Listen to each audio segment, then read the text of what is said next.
Hello and good evening, everyone, or morning, depending on which part of the world you're in. Welcome back to Latte Night, the Dice Coffee podcast. And tonight I am joined by another special guest. It's Alex Lolies of Dicebreaker. Alex, Hello.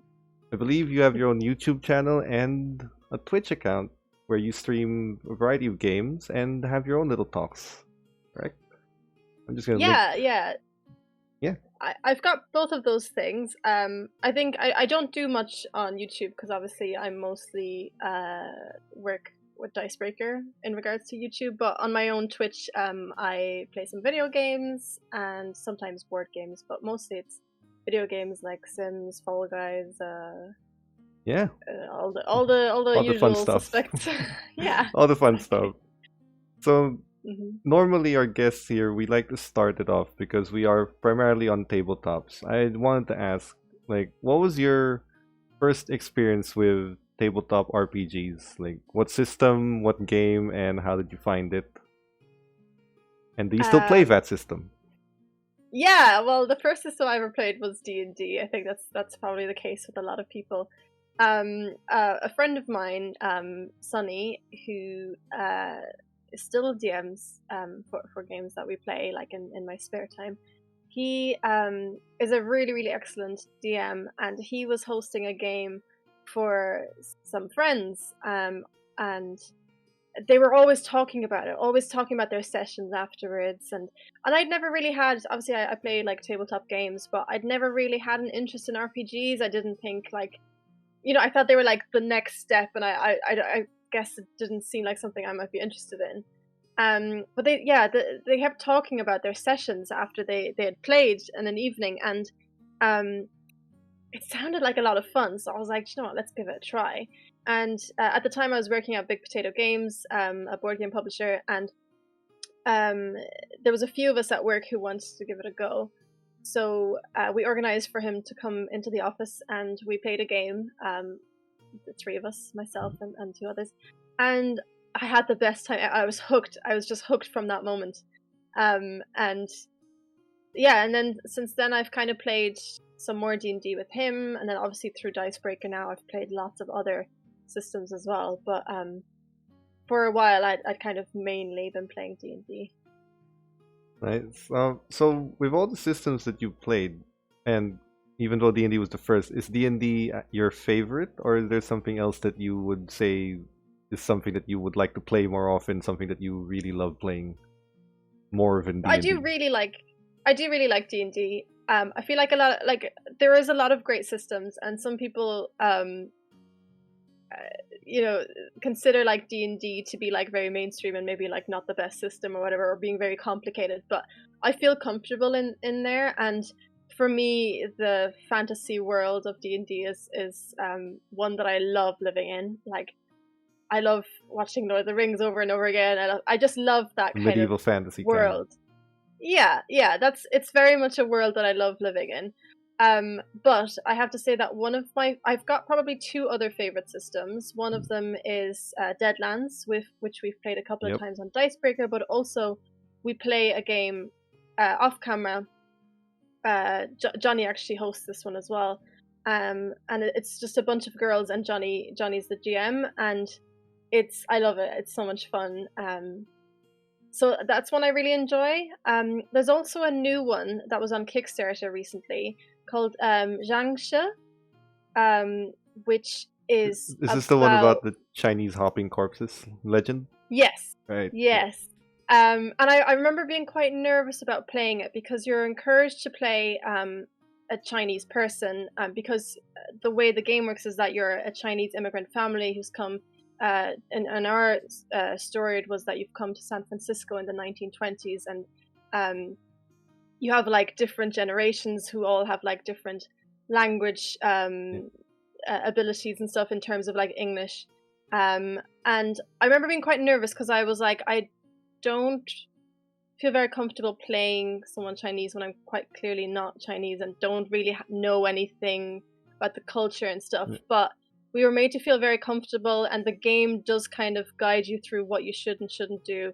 And it was the system and the story that I really, really enjoyed in the end. So I think I was really surprised by it because I'd been so nervous. I think it made me like it even more. I mean, I think I watched that video on Dicebreaker, right? I actually Yes. liked it. I mean, it's nice when the system has you have to represent a certain culture, but it also gives you advice on how to do that in a non-offensive way. Because the Hmm. system can be like, hey, you're going to be this Chinese guy. And then, okay, how do I go about doing that without offending a million people on the internet? Because, everyone gets offended on the internet. Yeah, Like, yeah, for sure. And it's not like, we didn't want to. I mean, I think it says it in the rules not to like go for the stereotypes, but then they also acknowledge that like, you know, you might be good at like martial arts, for example, but then not to be like really over the top with it, mhm. like trying to like karate chop everything kind of thing. It's there's a line to be thread there, and I think they've done a really good job at in the rule book kind of helping you tread that line. But yeah, it's really excellent. I really enjoyed it, and I'd like to play it again sometime. So, across all the systems that you played, because you mentioned you like the fantasy setting, right? So, across Hmm. all the systems that you played, do you think that you very much prefer this high fantasy medieval setting over games that are set in like that, like in the 1920s, or even games that are set in the modern times? Things like Call of Cthulhu, for example, which can be set in the modern era. It can be set in the 1920s or the 1950s. Do you prefer this medieval kind of swords clashing and arrows flying in the sky fantasy, or do you like also the cityscapes type of thing, like the modern day kind of games? Yeah, I think like just trying to think about all the RPGs I've played. Like we've played a wrestling one, which is set in kind of modern times. We've played I think did we play actually was that set in modern times? I don't know, but we've played a few that are set like the Carly Rae Jepsen one is also kind of set in modern times. And I think like they're fun, and it's not that I dislike them, but I think I do prefer the fantasy kind of setting, and I think the reason for that is that for me, RPGs is a big escapism, and it's my like for the settings is similar to the types of movies I like. Like I like sci-fi and again medieval type settings. The kind of books I read is also like very similar. I like that escapism, and whilst like having stuff set in modern times can be fun, and it's not again I don't dislike it. I think I just kind of prefer being able to just put myself in a different place at a different time and try and think w- how my character will live within that world as well. So like the further removed you are from real life, the more the escapism works, right? I think so. Yeah. Like Yeah. if you're living in London and you have a game that's set in London, it's like I see this every day. I can't escape from the city if I'm playing in it. Yeah, I'll probably end up imagining like actual streets in London, whereas I think like my mind and my imagination is much more active and at work when the GM is describing somewhere and I have to just Fill in the blanks. you know fill in the blanks exactly. Um, So speaking of like GMing, have you ever considered maybe running a game yourself? Did you ever think to put up the mantle that Johnny has put up so many times? For sure, definitely. It's something that I want to do. I've already like got an idea for something I'd like to run. Um but it's kind of nerve-wracking, like especially when you think about if I have to do it on camera. I know Luke Westaway obviously has done it recently. Yep. If you know like the Ventures, he kind of Ran that did one an amazing game. job. Yeah, it was incredible, and I was like, I was just in awe of his like just how natural it almost came to him. And obviously, like he said afterwards he was quite nervous and whatever else, but like or even beforehand, but it did just kind of flow naturally for him, and he's a good storyteller. Um, I get really nervous like thinking about running a game because I'm like, oh, I need to like describe everything in a cool way, and I have to.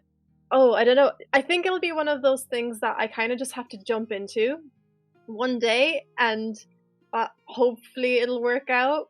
Um, but it's I kind of said for a long time that I wanted to do do my first GMing on camera for Dicebreaker and have it be a journey, but I feel like now that Luke has done that with Johnny, I don't need to do that anymore, and I might try it off camera first before I try and bring the team through, because they are very off the rails, and as a I new have seen GM, that. yeah, as someone who's never GM before, it might be a lot to handle. But I would like to try it at some point, and I think I'd enjoy it. It's just taking the plunge I'm quite nervous about. Yeah, I mean, I think, um, I think you might actually do well with that. I mean, watching the games that you have on Dicebreaker doesn't seem like you have much of a problem being imaginative. So more of just the prep work, I suppose, writing descriptions down on paper. I tend to do that with the games that we stream on our channels. Like, there are specific locations that they're either going to go to or they might go to. So I have a pre-made description of each of those already, so that when they go there, I have this description of a beautiful place to give everyone a vivid image. And then you just kind of wing the rest of it, because inevitably they're going to screw it up.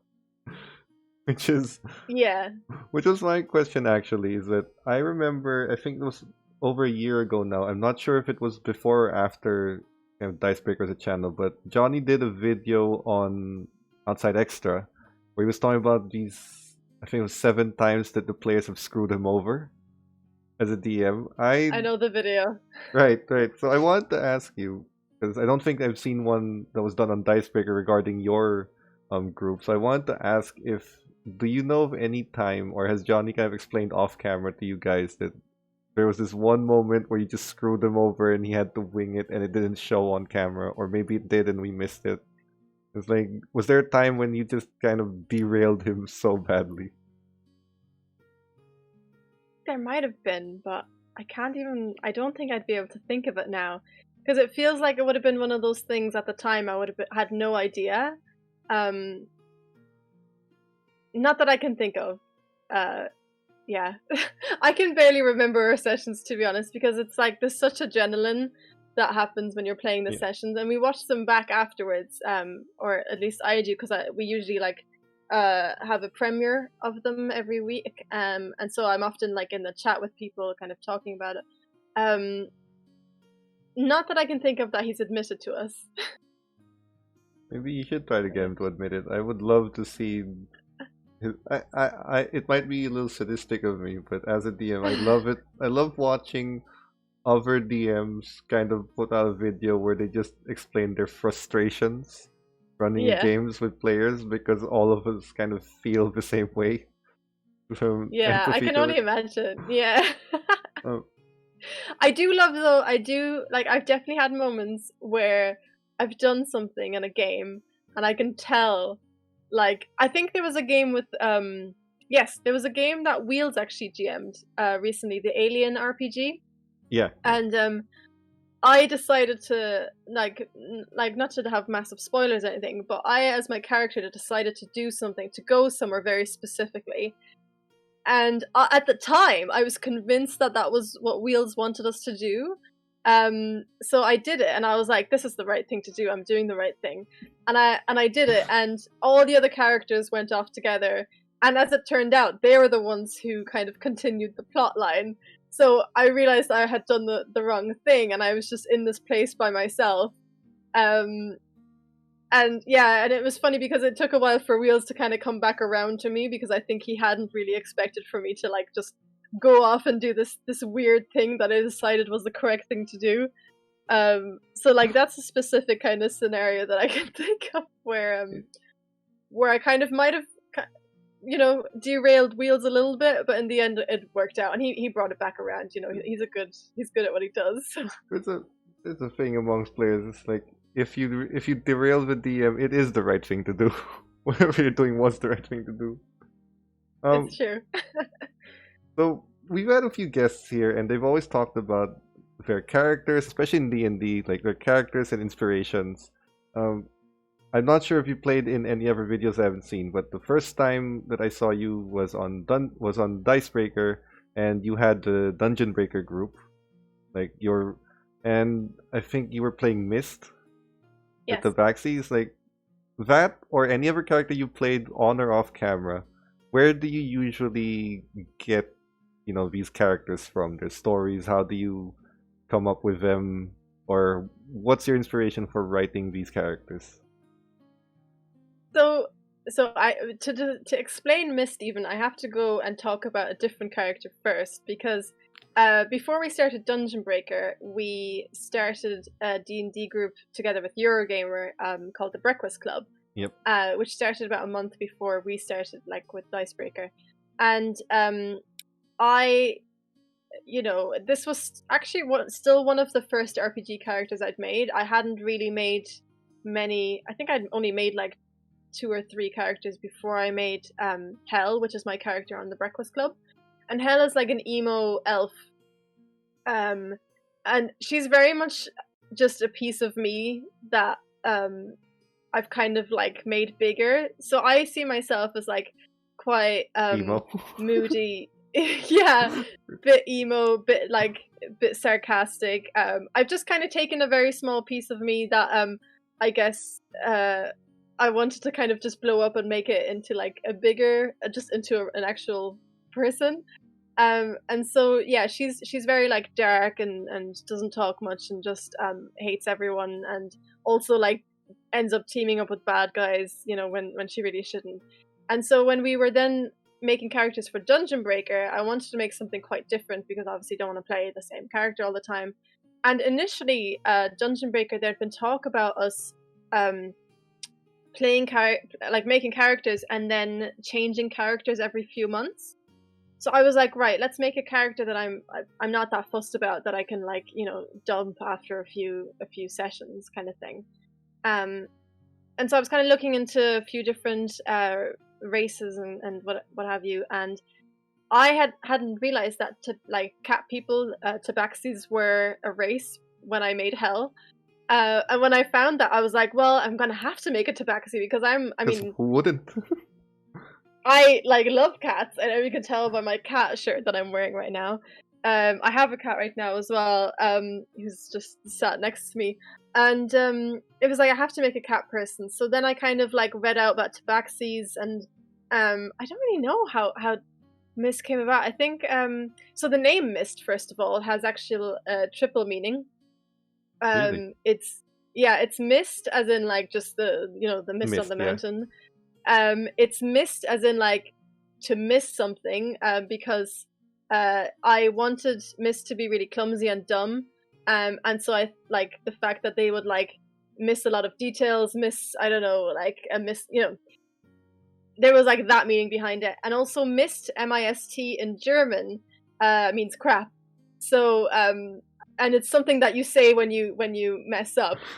So it was supposed to be these 3 meanings together. And so yeah, I just made a dumb cat that's really friendly, because again, I wanted to make them quite different from Hell. And then I think just as I write, I just think of more things. So I was trying to think of as I was writing, I was like, what are their pronouns? I don't really know. And eventually I realized that they don't really have any. Mist will go by he, she, they, them. They'll go by whatever you call them. They're just happy to be involved in a conversation, to be honest. And yeah, so I kind of take bits from my own life and my own self and expound on them. And expand on that, yeah.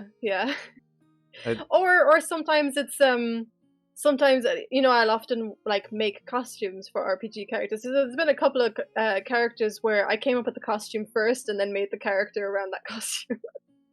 It's a valid way to do it. That can happen sometimes. Those are usually for when we do one shots, because then I'm not too worried about putting too much details into their backstory or anything. But yeah, I think I remember the first episode of Dungeon Breaker when I saw all the characters, and it was the first few things that came out of your mouth was that you tried to eat the kenku. And I just, when that happened, I was watching, it says, instantly my favorite. Oh yeah, I prepped that. I prepped that and everything because Wheels had gotten some feathers to put, because at the beginning he wore a mask and he'd bought some feathers to put on his mask. So I was like, can I have 1 or 2 of those feathers? So I ended up because I knew what I was gonna do before I was gonna do it. Because like Jenny had been like, oh, we're gonna do a scene where you all meet each other, and so I was like, I'm definitely gonna take a bite out of the kenku. And so I had hid the feather, and then ended up spitting out the feather as part of the scene. But I just saw yeah, that. I saw it on camera. it It's just made sense. yes, the cat tries to eat the bird. Yes, I need this. I needed that. Yeah, it's funny because the first episode of Dungeon Breaker, we actually had to film it twice because the first filming of it, there was a massive problem with it that we had to chuck it away, and so we had to refilm it.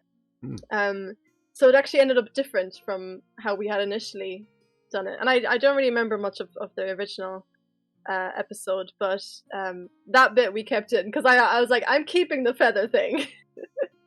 You can't do away with that. That was too good. Yeah, exactly. Best thing I ever did.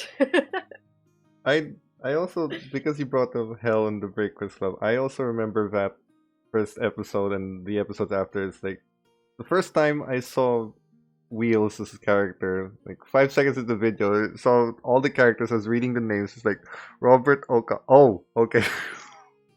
And it was funny because he was so just lawful, kind of you must obey the law type, and then you were kind of scheming around, and while the entire town was going to shit, I remember I think it was Hell who was stealing everything in sight. While the entire town was going to shit, it's like, yep, I like this. I like the dynamic. It's it's a lot of fun. I like it because one, the games that you guys play are short and easy to digest, and they're sort of not super intensive. I mean, I enjoy, for example, watching Critical Role. I definitely enjoy their story, but I also like things that are just not intensive and just something you can have fun with. Yeah. Because at the end of the day, I mean, if we do anything on Dicebreaker, when it comes to RPGs, is we just love to get silly. We do stuff for the entertainment rather than being the most efficient. Like there's an episode, again, I'm trying not to spoil, but there's an episode of Dungeon Breaker a few episodes ago where the whole party almost died.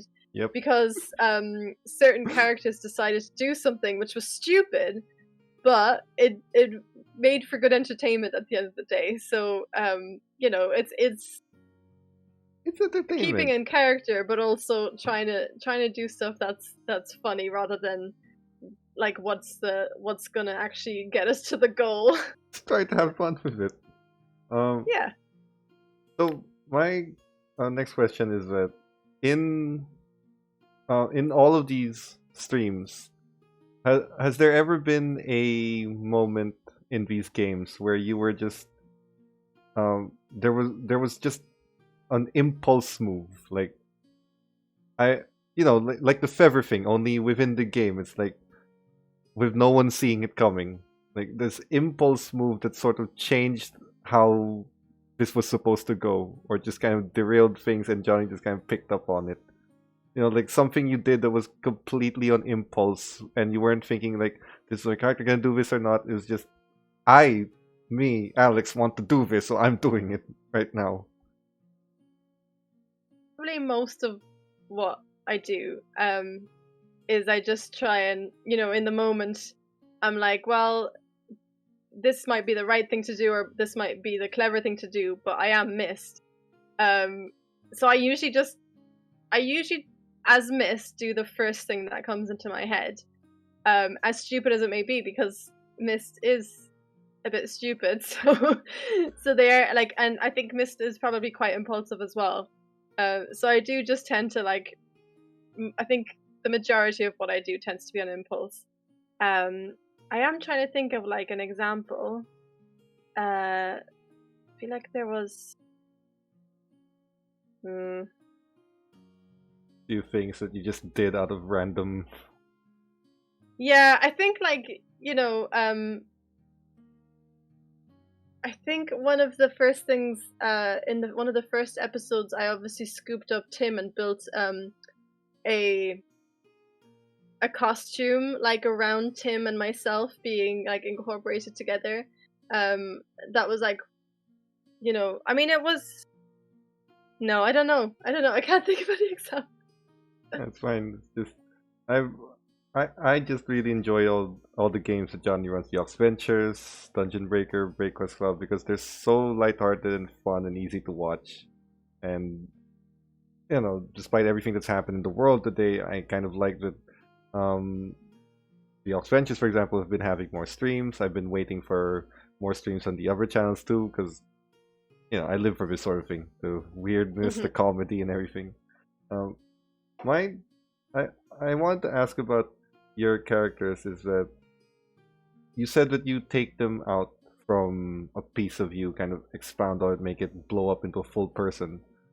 Is there a character idea that you have right now that you want the chance to kind of do the same thing? Like a part of what kind of part of you do you want to turn into a character? Do you have an idea at the moment of something that you really want to try, even if it's like off camera? Just something you really want to try in any game. I feel I've done so many, especially in recent months and weeks. We've like with lockdown and everything, we've been doing a lot of RPGs, and I feel like I've almost like I feel quite dry of ideas at the moment, I have to say. It feels like when we what was the last one that we did? Tigtone. Oh no, Tigtone. You see, for Tigtone, I actually used a pre-made character. I have a couple of pre-made characters that I've never used, that I would like to use, but I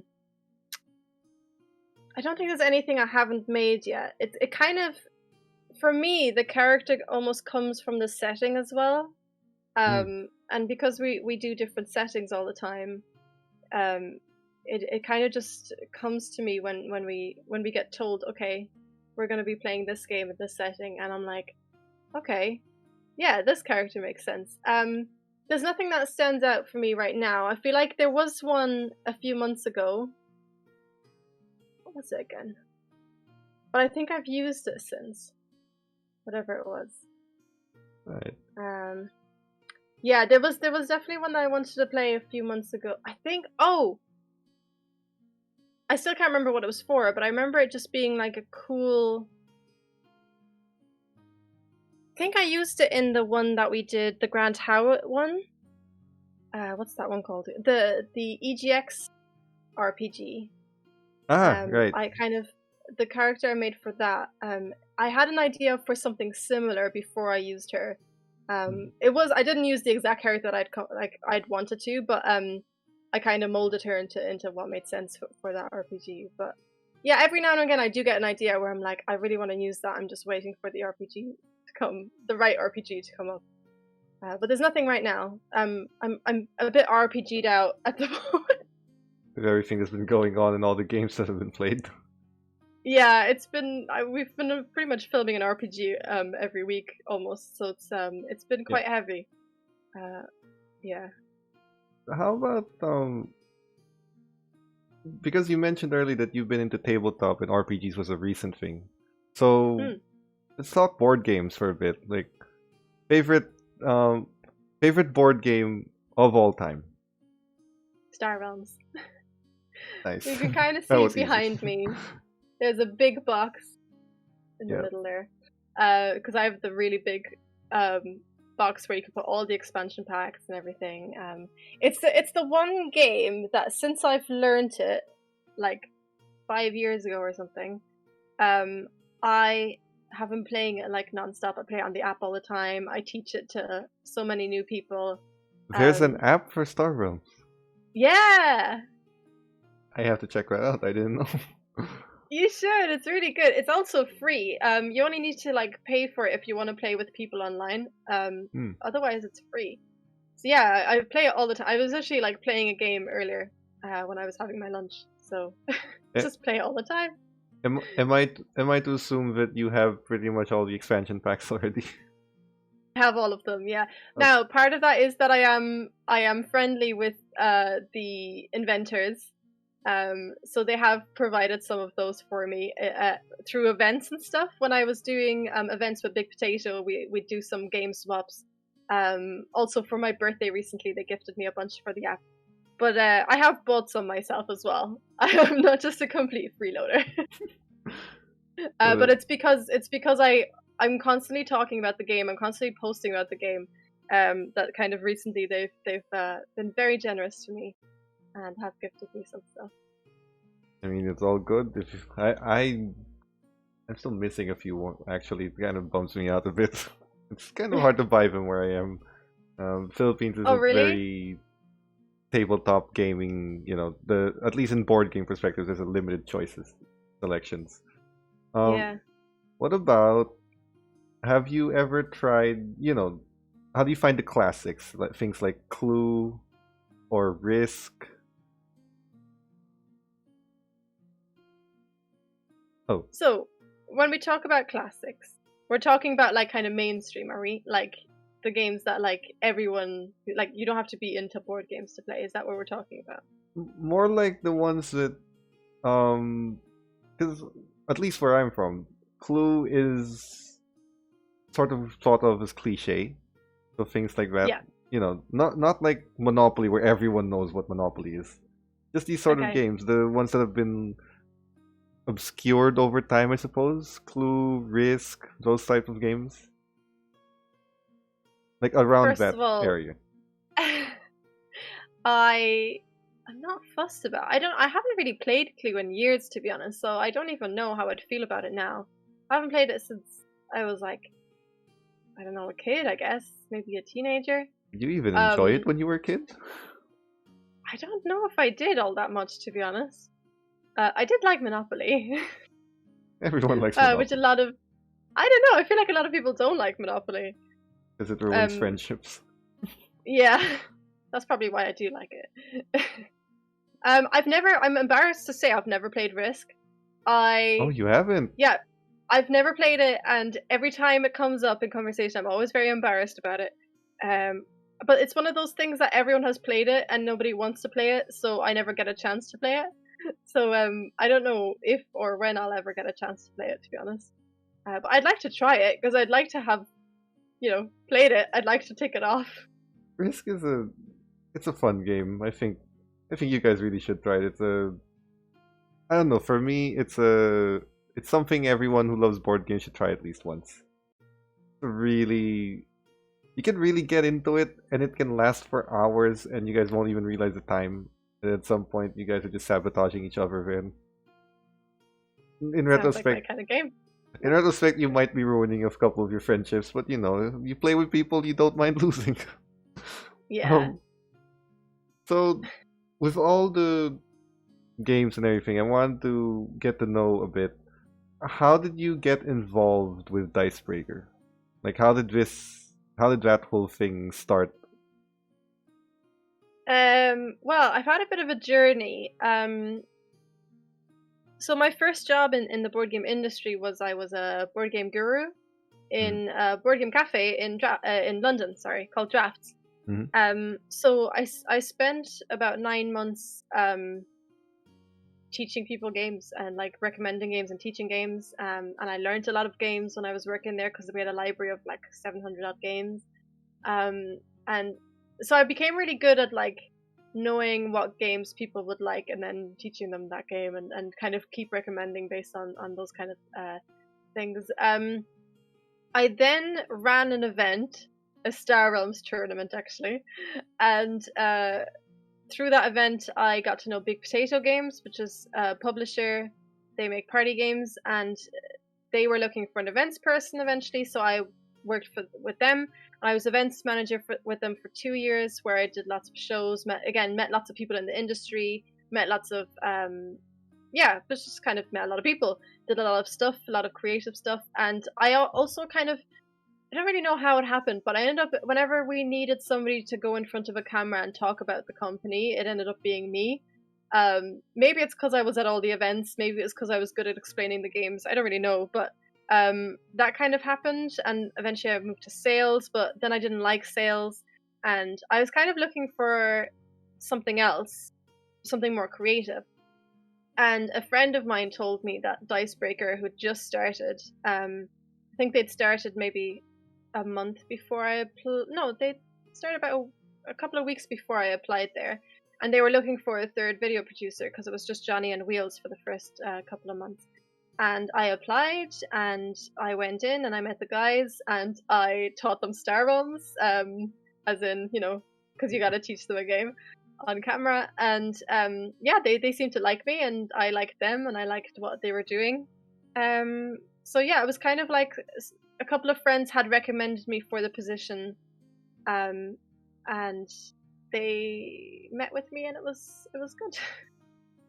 So it's kind of just been like a progression. I've taken a lot of skills that I kind of gained over the years doing similar things, because what I do now on Dicebreaker is not that far removed from what I did at Drafts when I started. I'm teaching games, but I'm just doing it on camera, rather than doing it to a table of people.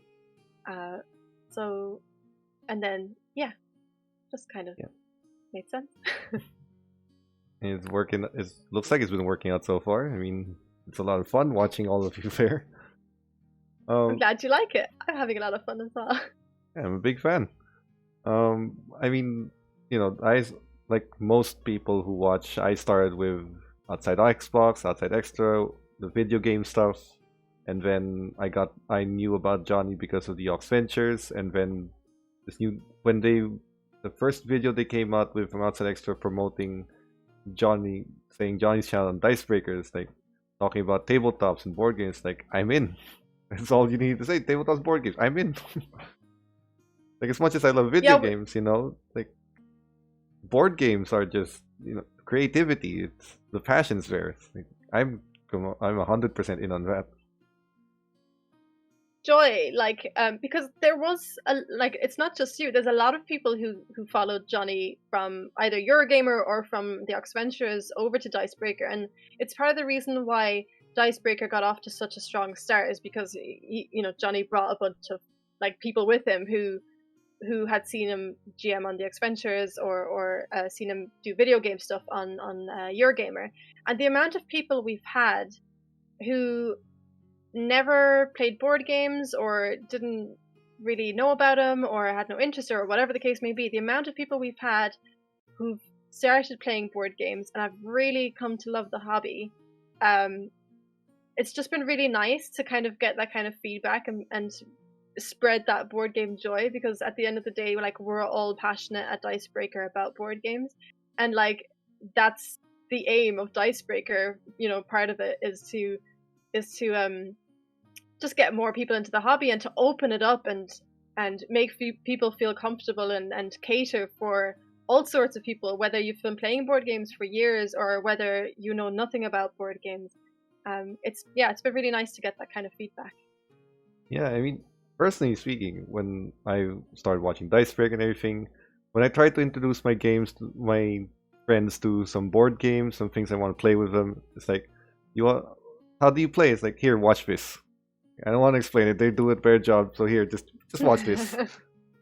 And it's nice. It's a nice way to introduce people to board games and get them to enjoy it.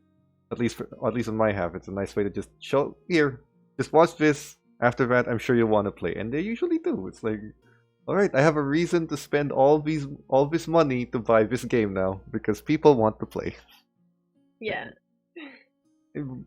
Board games were such a big part of my childhood. I mean, if you don't have much growing up, usually just this one board game, especially ones that rely more on imagination than anything else, it's a lot, right? You can do a lot with it. Yeah.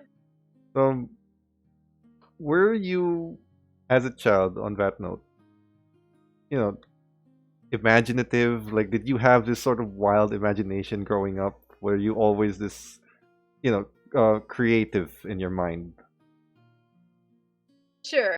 I mean, even when we're talking about board games in particular, I would take games like Payday and House Rule It, and myself and my friend would I don't remember how exactly it worked, but I remember we had some kind of letter thing where we could write each other letters in the game of Payday, and at the end of the month, when you got all your bills and everything, you also got the letters.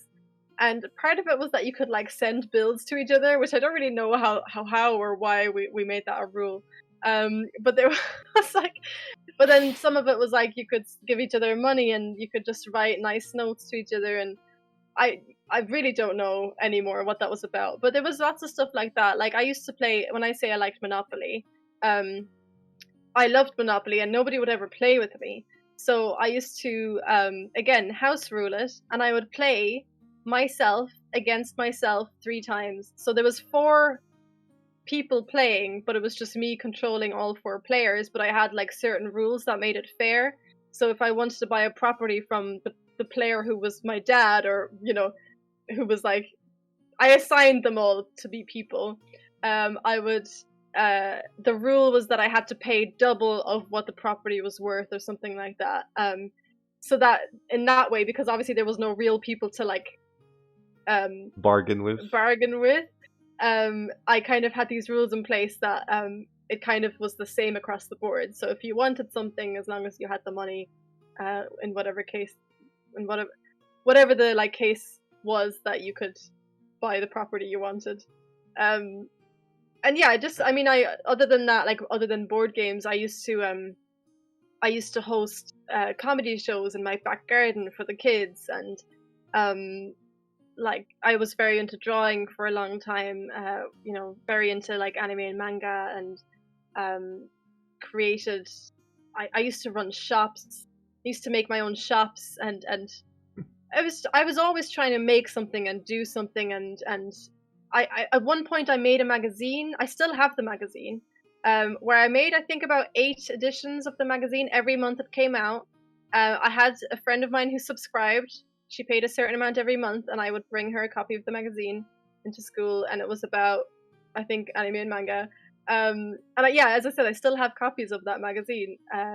And I had a special summer edition that came out, where there was a lot of summer-themed articles. Actually, as I'm talking about this, I should show those articles to Matt, our editor-in-chief, and see what he says about them. There might be a video related to him, you never know. Yeah, I loved it. I just loved making stuff all the time. I think you are the only person I've ever met who says that they managed to find a way to make a single-player Monopoly game. I think that's the first time in my life that I've ever heard someone. Because when I was a kid, I begged to play Monopoly with people. I begged to go on, play with me. It's fun, and I would have killed to have some sort of rules made by someone so that I could play this alone, because I love Monopoly. Like, you're the first person I've ever met who actually did that. I always thought, like, how do you play Monopoly alone? Like, what the hell do you even do? Like, yeah, good times. You should try it. I don't even know how you manage that, but well, with all the games that you've played, and obviously you have a nice collection behind you. It's small, but it's nice. It's nice. What, or if you're comfortable sharing it, what is the most ridiculous amount that you have shelled out for any one kind of game? Like in a single purchase, or like accumulate for a single game. What is the most you've ever spent? I'm actually very responsible when it comes to spending money on board games. I think the most I ever spent on a board game was $60, 60 American dollars, which is not that much when you think about games like Gloomhaven and stuff, which are 150 plus or whatever. I think for the most part, I have quite a small collection. I only buy games that I really like, and I only buy games that I know I'm gonna play. And I base that on the people that I have to hand most of the time, which is usually my boyfriend. At the moment, it's my housemate. A lot of the time, I assume that they're not gonna want to play these heavy games that are usually worth more money, so I don't buy them.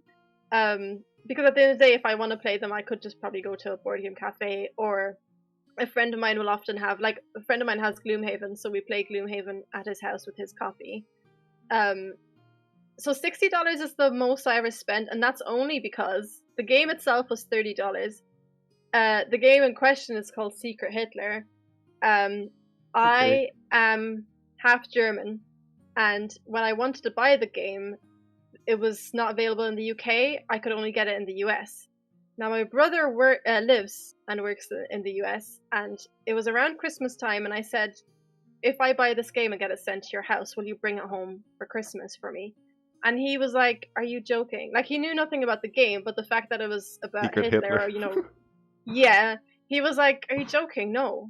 And so I ended up having to spend $30 on top of the $30 the game cost just to ship it, yeah. Oh my god. But I was like, it's one of my top 3 favorite games, so it was worth it. But yeah, other than that, also, I think part of it is, as I say, I only buy games I really like, that I know I'm going to play. Also, the fact that I have worked in board games for a good few years means that I always have access to games.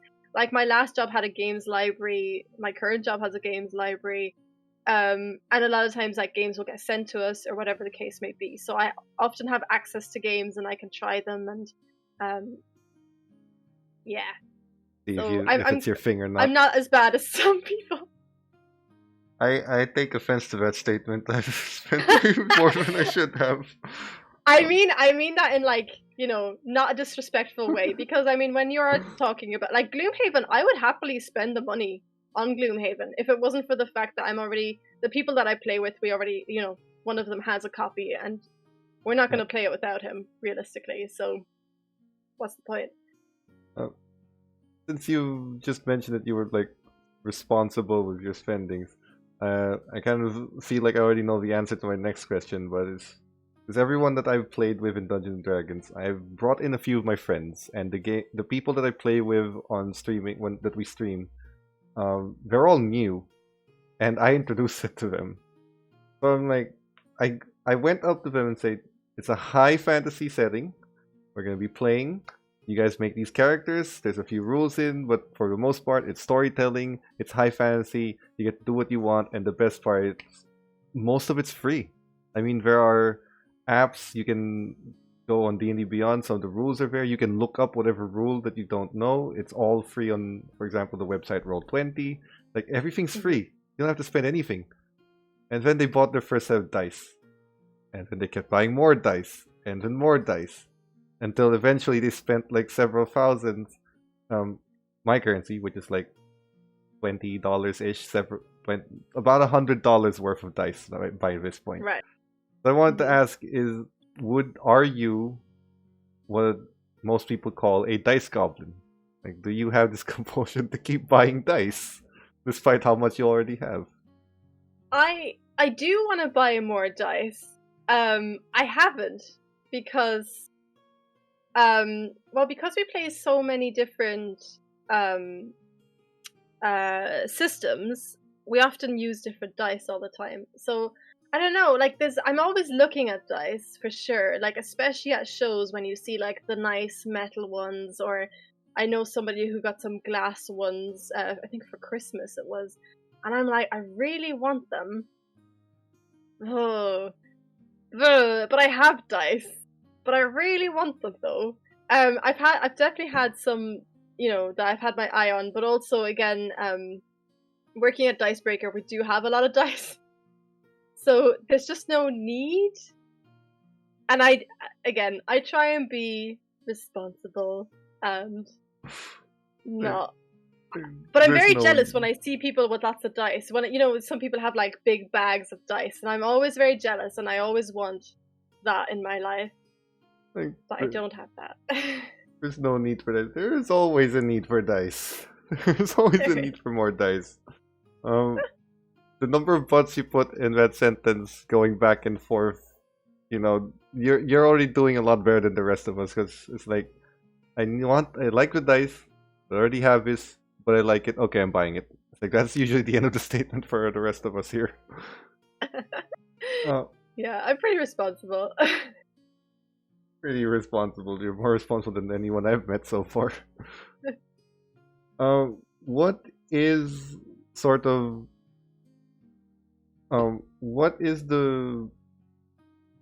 best experience you've had playing either a board game or a tabletop RPG? Like, just just the experience, not necessarily the game or the system, but the one that kind of made you feel really good about yourself or really good about the system, or you just felt really high or euphoric after playing it, like in the most recent memory of yours.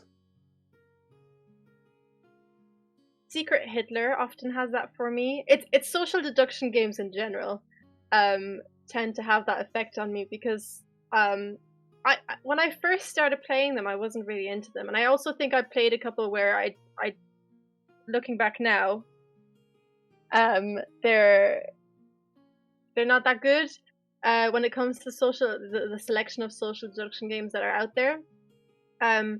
For me though, if I love being like, you know, in Secret Hitler, I love being a Hitler. In I can't think of a single other social deduction game right now. But I love the whole trying to suss people out and them sussing you out and trying to get people, and also like trying to get people to believe you, whether you're, you know, on their side or not. And I just get such a high from that. Lying. That's the thing, I'm such a terrible liar. In real life, I'm a really bad liar. Like, I can't lie. But in game. In games, I think I've been playing, especially Secret Hitler, I've been playing it so much that I've learned how to lie in that specific environment. Because I know what lies to tell, when to tell certain lies. And yeah, and because I've kind of gotten quite good at it, it's an environment that I really enjoy being in, and I do get a proper high, but also I get very stressed. It's like a weird like stress high, where I have like a bit of a headache, but it was a good time. So social deduction games. I think you were part of Sven's team of Werewolf, right? Yes. So, have you played things like Avalon? Yeah, so that's actually the game that I was talking about that I didn't think was very good. It was one of the first I played, and I think it's not balanced very well, and I think the rules are iffy, not great.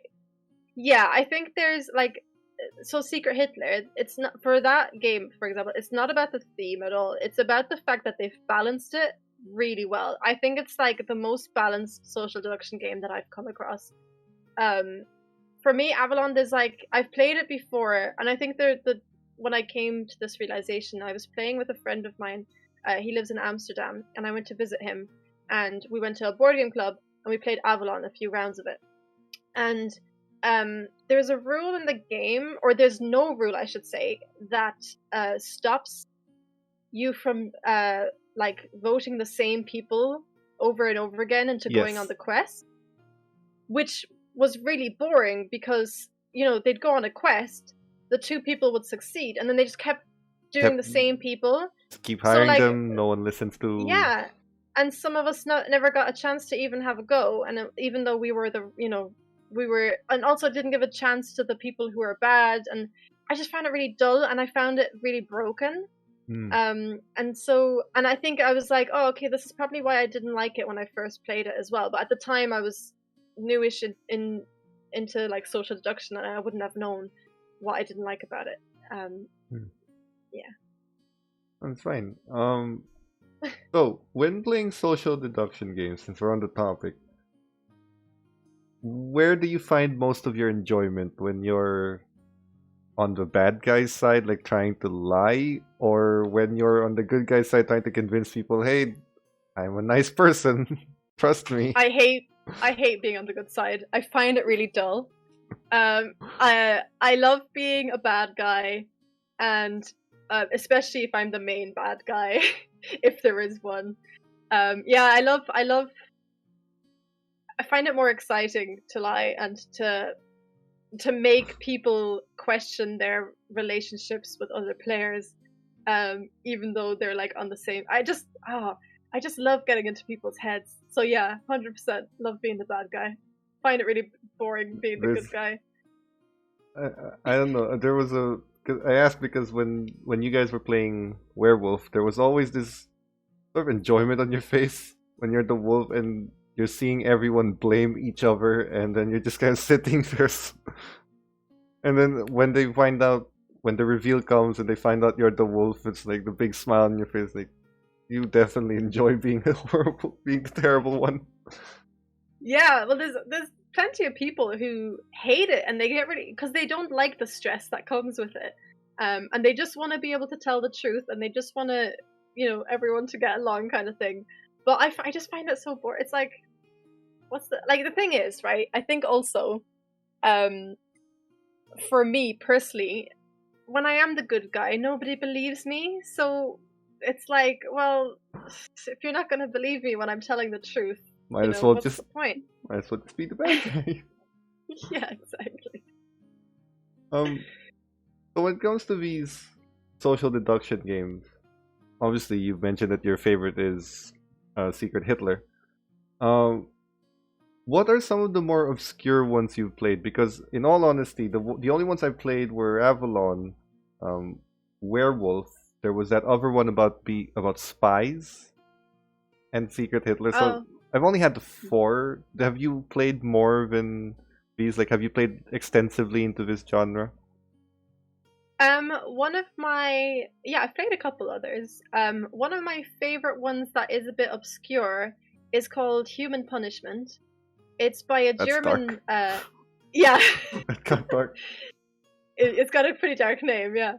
It's by a German designer, Stefan Godot, I think is his name, and we came across it at Essen one year, and we picked up a copy, and then, so this was when I was still at Big Potato, and we played it a couple of times. Big Potato was doing streams on Twitch. We played it a couple of times on there, and we played it off camera also, and we all loved it. And it's how it works is that you've actually got 3 kind of different factions, if you will. You've got the humans, who are the good guys, the equivalent of the good guys. You've got the robots, or I'm going to call them robots. I think there's a different name for them, but machines who are like the bad guys. And you've got outlaws, who are just there for themselves. They need everyone else to die and just look out for themselves. And the fascinating thing about it is that, so you get given 3 cards at the beginning of the game that tell you, through whatever combination of cards you have, they tell you what faction you're in.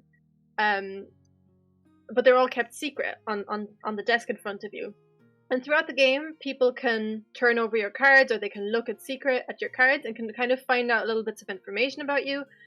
But they'll never really know fully what you are until they kind of reveal all of your cards or have seen all of your cards. So some of it is like memory, trying to remember what you've seen, who you've seen, whatever.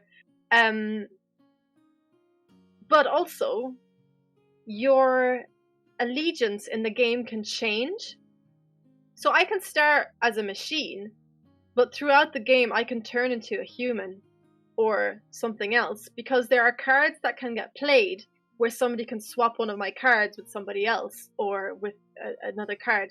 And so all of a sudden, you can change. And one of my favorite examples is actually a game that we streamed where there was a lot of us, and I think I was I can never remember what order this went in, but I think I was a human, and we were about to win the game. There was a bunch of us, and we were about to win the game. I can't remember how or why, but there was going to be like 1 or 2 more rounds, and we were like due to win. Yeah. And but my friend next to me, who was actually the GM that I was talking about earlier, he was also on my team, and I decided to mess with him and swap his allegiance. And so I turned him into a machine. And he was like, "Why are you doing that? We're on the same team." And I was like, "Yeah, I want to win, but I don't want you to win in particular." And he was like, "What the hell?" Oh, so I thought it was really funny, and he was like, "What the hell?"